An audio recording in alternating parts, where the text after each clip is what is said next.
بسم الله الرحمن الرحيم الحمد لله رب العالمين والعاقبة للمتقين أشهد أن لا إله إلا الله وحده لا شريك له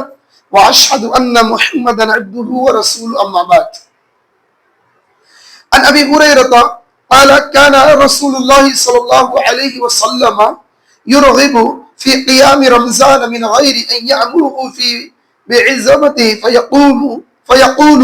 من قام رمضان إيمانا واحتسابا غفر له ما تقدم من ذنبه فتوفي رسول الله صلى الله عليه وسلم والأمر على ذلك ثم كان الأمر على ذلك في خلافة أبي بكر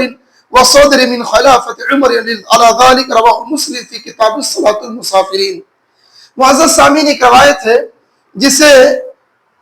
امام مسلم رحمہ اللہ نے کتاب المسافرین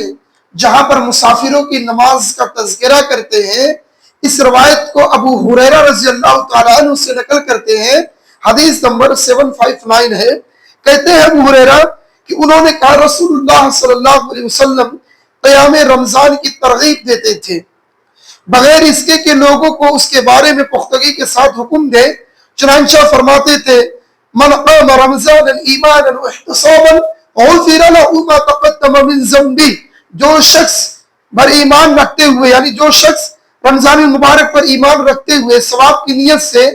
قیام کرے گا، اس کے پچھلے گناہ معاف کر دیے جائیں گے۔ پھر کہتے ہیں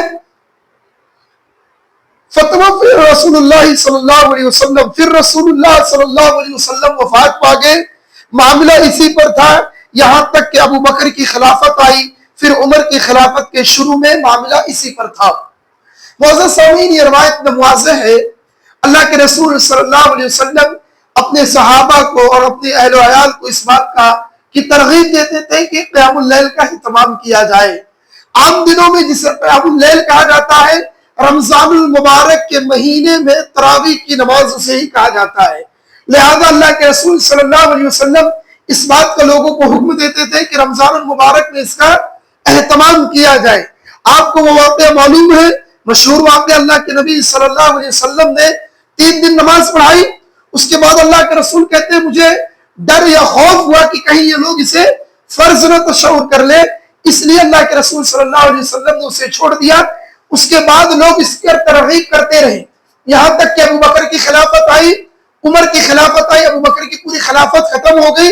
عمر رضی اللہ تعالیٰ عنہ کی ابتدائی خلافت پوری ہو چکی۔ آخر میں عمر رضی اللہ تعالیٰ عنہ نے صحابہ کو جمع کیا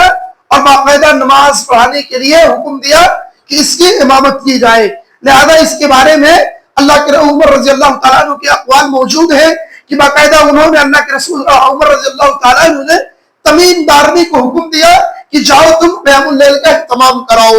اس سے پتہ چلتا ہے کہ قیام اللیل کا اہتمام باجماعت کرنا چاہیے۔ اس کی دوسری فضیلت یہ ہے کہ جو شخص قیام اللیل کا اہتمام کرتا ہے، ایمان و احتساب، اللہ رب العالمین پر ایمان رکھتے ہوئے ثواب کی نیت سے جو قیام اللیل کا اہتمام کرتا ہے، تراویح کی نماز کا اہتمام کرتا ہے، وہ آدمی بہت خوش قسمت ہے، وہ آدمی بہت خوش قسمت ہے۔ فرض نہیں ہے، یہ نبی صلی اللہ علیہ وسلم کی سنت ہے، لیکن جو آدمی اس سنت پر عمل کرتا ہے، اللہ کے نبی صلی اللہ علیہ وسلم نے کہا غفر له ما تقدم من ذنبه، اللہ رب العالمین اس کے پچھلے گناہ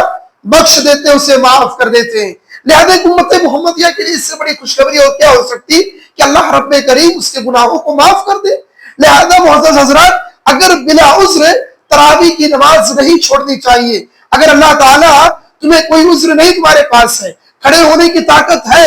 دن بھر گپے مارنے کی طاقت ہے، اس کے بعد اگر تم یہ کہتے ہو کہ میں رب کی رضا کے لیے 1 گھنٹہ پونا گھنٹہ رمضان میں تراویح نہیں پڑھ سکتا، تو پھر سوچ لینا چاہیے کہ آپ کی زندگی کہاں جا رہی ہے۔ یہ صرف رمضان میں ایک موقع اللہ تعالیٰ دیتا ہے، باقی 11 مہینے تو تم جیسے چاہتے ہو ویسے زندگی گزارتے ہو۔ رمضان المبارک کا یہ مقدس مہینہ ملتا ہے، اس مہینے کا اہتمام کر لو، نہ جانے اگلا مقدس مہینہ ملے نہ ملے، وقت ملے نہ ملے، اللہ تعالیٰ کے پاس ہم چلے جائیں، کوئی گارنٹی اور کوئی بھروسہ نہیں ہے زندگی کا۔ لہذا معزز سامعین، بتانے کا مقصد یہ ہے گرچہ یہ فرض اور واجب نہیں ہے، لیکن یہ سنت ہے، اس کی فضیلت ہے، تو ہمیں بھی چاہیے کہ ہم اس کی فضیلت پر پورا عمل کریں۔ اسی طریقے سے آخری پوائنٹ یہ ہے کہ جو لوگ تراویح کی نماز کا اہتمام کرتے ہیں، اگر وہ چاہتے ہیں کہ مکمل انہیں ثواب ملے تو انہیں چاہیے کہ وتر کی نماز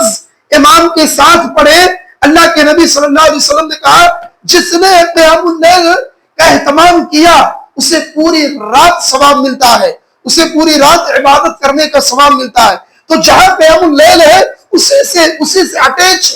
وتر کی نماز ہے، لوگ اس وتر کی نماز کو چھوڑ کر اپنے گھروں پر ادا کرتے ہیں۔ علماء کا باقاعدہ فتویٰ ہے، آپ اٹھا کر دیکھیے بڑے بڑے علماء کرام کا، شیخ ابو زید ضمیر ہوئے، شیخ عنایت ہوئے، بڑے بڑے دگگج علماء کرام کا، شیخ وصول اللہ عباس ہوئے، باقاعدہ ان کا فتویٰ ہے کہ اگر کوئی شخص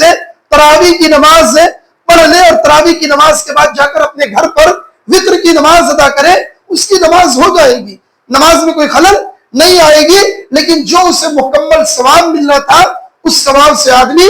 محروم ہو جائے گا۔ لہذا معزز سامعین کرام، سب سے پہلے تو جو لوگ تراویح نہیں پڑھتے ہیں انہیں چاہیے کہ وہ تراویح کا اہتمام کریں تاکہ یہ موقع بار بار اللہ تعالیٰ انہیں غنیمت ملتی رہے، اور اگر اس کا اہتمام نہیں کریں گے تو نہ جانے اگلے ٹائم میں موقع ملے نہ ملے۔ اور جو لوگ تراویح کا اہتمام کرتے ہیں انہیں چاہیے کہ یہ مکمل رات کے مکمل قیام کا ثواب حاصل کرنے کے لیے وتر کی نماز کا بھی اہتمام کرے۔ اللہ رب کریم سے دعا ہے اے رب العالمین اس قیام اللیل کے ذریعے سے ہمارے صغیرہ اور کبیرہ تمام گناہوں کو تو معاف کر دے۔ اے اللہ ہمیں صغیرہ گناہوں کو معاف کر دے، کبیرہ گناہوں میں توبہ اور استغفار کرنے کی توفیق عطا فرما۔ اے اللہ یہ رمضان المبارک کا مقدس مہینہ چل رہا ہے، اے اللہ بہت سارے احباب بیمار ہیں رب العالمین جو تیری رضا کے خاطر روزہ رکھنا چاہتے ہیں، اے اللہ لیکن وہ بیمار ہے، اے رب کریم اس مقدس مہینے میں انہیں شفاء کاملہ عاجلہ کلیہ عطا فرما دے، اے اللہ انہیں شفاء کاملہ عطا فرما دے، اے رب العالمین ہم سب کے گناہوں کو معاف کر دے،